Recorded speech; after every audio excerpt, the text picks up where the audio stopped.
के, मगर सबसे नीचे नाम दानियों में युधिष्ठिर का। अर्जुन बोले जब युधिष्ठिर भैया का सबसे नीचे, तो सबसे पहला नंबर किसका है? कृष्ण बोले अर्जुन हमारे ऐसे कई सारे भक्त हैं जो बड़े श्रेष्ठ दानी हैं। अर्जुन बोले हमको ऐसे भरोसा नहीं होगा कि वो श्रेष्ठ दानी है, हमको भी दिखाओ चल के। कन्हैया बोले अर्जुन हम तुमको कोई प्रमाण वैसे भी नहीं देंगे, चलो हम आज तुमको साक्षात दिखाएंगे। एक हमारे शिष्य है, एक हमारे भक्त हैं जिनका नाम है मोरध्वज, उन्हीं क्या चलते हैं भाई, तुमको दिखाएंगे चल। भगवान कन्हैया और अर्जुन ब्राह्मण बन गए, साथ में एक बूढ़ा शेर ले लिया और बूढ़ा शेर लेकर के आए राजा मोरध्वज भैया। और राजा मोरध्वज का एक नियम था, सुबह सुबह को दरवाजे पे पहले वो देखते थे कि कोई मांगने वाला तो नहीं आया है, पहले दरवाजे पे देखते थे, या फिर कोई भूखा तो नहीं आया। भूखे को पहले भोजन कराते थे, पहले मांगने वाले को दान देते थे, इसके बाद में राजा मोरध्वज भोजन करते थे। ये उनका नियम था, रोजाना पहले दरवाजे पे देखते थे कोई है तो नहीं दरवाजे पे। और आज के लोग भिखारियों से ही डरते हैं, डरते कि नहीं? मांग मांग के तो खुद बड़े हुए और फिर मांगने वालों से ही घबराते कहीं हमसे ये कुछ मांग ना दे। मांगने वालों से लोग बहुत घबराते हैं, इसीलिए हम किसी से कभी कुछ मांगते ही नहीं है। हम मांगेंगे तो लोग हमसे भी घबराने लगेंगे, इसलिए हम मांगते नहीं किसी से। भगवान कन्हैया और अर्जुन ब्राह्मण बन के आए, बूढ़ा शेर लेके। मोरध्वज बाहर निकल के आते हैं तो देखा दो ब्राह्मण है। मोरध्वज ने कहा महाराज आप और मेरे दरवाजे पे मस्तक झुकाया, सिंहासन पे बिठाया, इनके चरण पखारे। देखो दरवाजे पे कोई संत ब्राह्मण आ जाए तो उनका खूब सम्मान किया करो, हो सके तो उनके चरण पखार लिया करो। अपने माता पिता के भी चरण कभी कभी पखार लिया करो। माता पिता के, गुरु के, संत के, ब्राह्मण के चरण पखारने से वही जल आप अपने घर में छिड़किए, इससे घर में तरक्की होती है, दुख कलेश घर से निकल आते हैं और यही जल हमारे पितरों को भी पीने को मिलता है। कैमरा चल रहा है तो जगह सही है, बैठो। पखार लिया कीजिए। राजा मोरध्वज ने चरण पखारे, मस्तक झुका के प्रणाम किया। राजा मोरध्वज ने कहा महाराज आप क्या लालसा लेके आए हैं, क्या इच्छा है आपकी, क्या चाहिए आपको? तो भगवान कन्हैया ब्राह्मण वेश में कहते हैं राजन सुनिए, मेरे साथ में मेरा बूढ़ा शेर है और हमें भी भूख लगी है, मगर हम भोजन तुम्हारे यहाँ तभी करेंगे आप पहले मेरे शेर का पेट भरिए।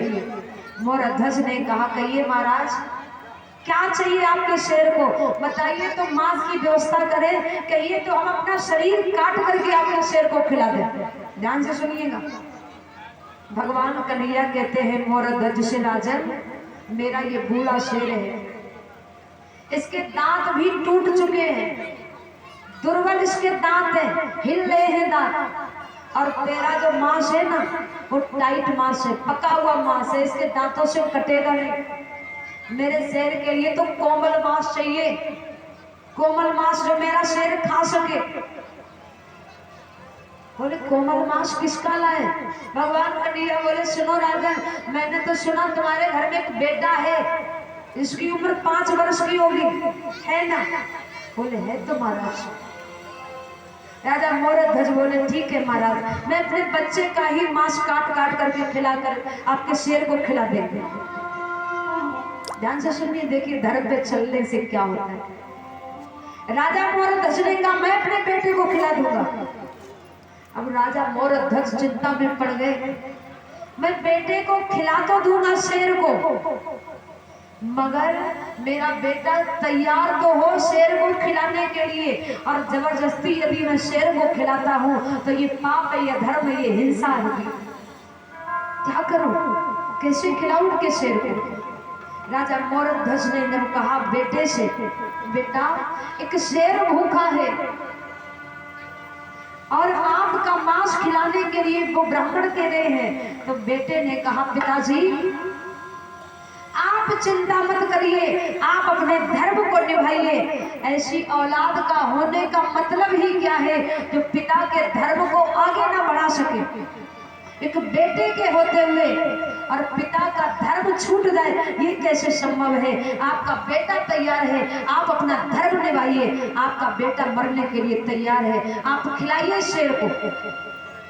5 वर्ष का बालक कह रहा है, 5 वर्ष का बालक।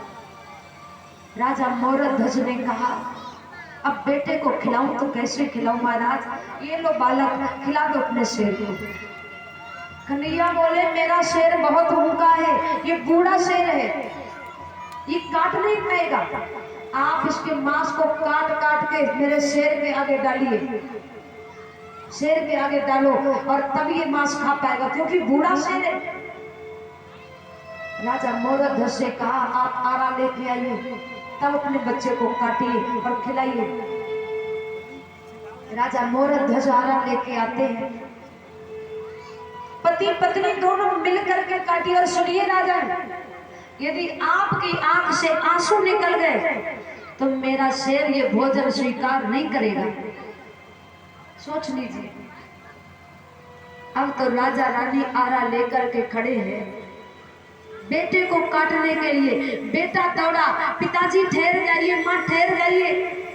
दौड़ा दौड़ा गया, रुई लेके आया, माता पिता के कानों में वो रुई लगा दी। माँ बोली बेटा ये क्या कर रहा है।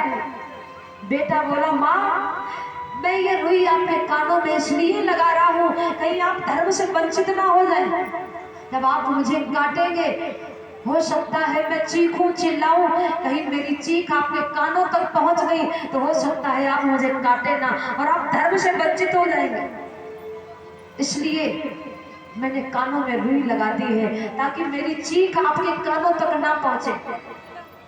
आप मुझे काटिए, आप अपना धर्म निभाइए, इनके भूखे शेर को मुझे खिला दीजिए। माता पिता ने जब अपने बेटे को काटा, बेटे के शरीर से रक्त की छींटें निकली, दीवार पे गिरी, माता पिता के ऊपर गिरी। अंदर ही अंदर माता पिता रो रहे हैं, रो भी नहीं सकते, मगर माँ के आंख से 2 आंसू निकल आए। मोरध्वज बोले आप अपने शेर को खिला दो। कन्हैया बोले एक भाग मेरे शेर को डाल दो और दूसरा भाग गटर में फेंक दो। अर्जुन ने देखा रो रही है इनकी पत्नी, तो कन्हैया बोले मोरध्वज मैंने कहा था ना अगर आंख से आंसू निकल आए तो मैं तुम्हारा ये भोजन स्वीकार नहीं करूंगा, मेरा शेर तुम्हारा ये मांस नहीं खाएगा। मैंने कहा था ना रोना नहीं। रानी ने कहा महाराज मेरे आंख से आंसू इसलिए नहीं निकले कि मेरा बेटा मर गया, इसलिए नहीं रो रही हूँ, मैं इसलिए रोई हूँ कि मेरा बेटा भी मर के चला गया और आपने आधा ही बेटे का मांस अपने शेर को खिलाया और आप कह रहे हैं आधा मांस गटर में फेंक दो, इसको वहां कीड़े मकोड़े खाएंगे।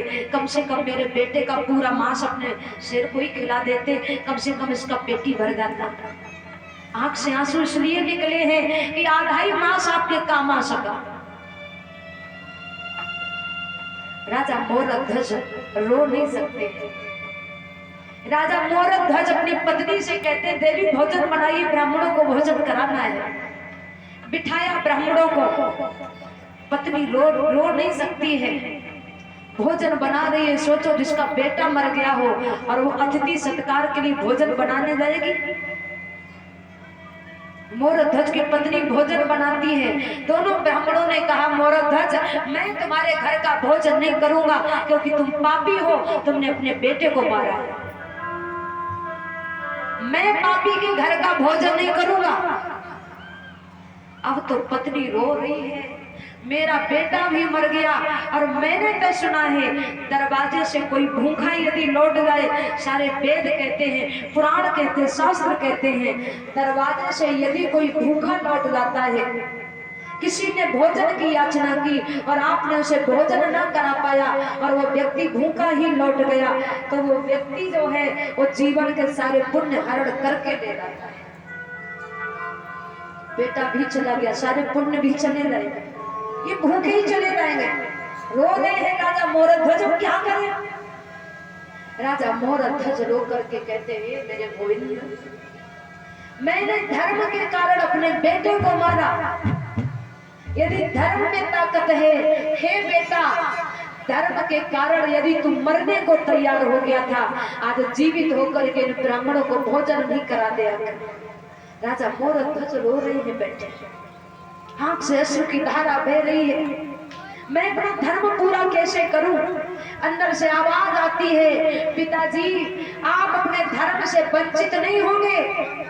जब आपका बेटा आपका धर्म निभाने के लिए मर सकता है, तो आपका धर्म निभाने के लिए आपका बेटा जीवित होकर भी आ सकता है। अंदर से भागा भागा बेटा आता है, पिताजी आप इन ब्राह्मणों को भोजन कराइए। इसलिए कहा गया है, धर्मो रक्षति रक्षिता, यदि आप धर्म की रक्षा करते हैं तो धर्म आपकी रक्षा करेगा। इसलिए धर्म पे चलिए, धर्म पे चल करके आनंद ही आनंद है। कठिनाइयां तो आएंगी, परेशानियां तो आएंगी, मगर अपने धर्म पे डटे रहिए, हमेशा गोविंद आपका साथ देंगे। अर्जुन की भांति, और क्या अर्जुन के जीवन में परेशानियां नहीं आई? कौरवों ने सुख भोगा महलों का, मगर पांडवों के जीवन में कदम कदम पे कठिनाइयां आई। क्या इन्होंने कन्हैया को छोड़ा? हर कदम पे कन्हैया ने पांडवों का साथ दिया है। लाक्षा गृह में जलाया गया तो कन्हैया ने साथ दिया गया, वनवास को दिया तो कन्हैया ने इनका साथ दिया। कहाँ छोड़ा कन्हैया ने? महाभारत का युद्ध हुआ, कन्हैया पांडवों की तरफ से लड़े। वो तो दुनिया के लोगों को दिखावा केवल था कि अर्जुन ने महाभारत युद्ध जीता। पहले आगे सुदर्शन चक्र जाता था, सुदर्शन चक्र सिर को काटता था, इसके बाद में अर्जुन का तीर लगता था जाके। हर क्षण मेरे गोविंद सहारा देते हैं, हर क्षण।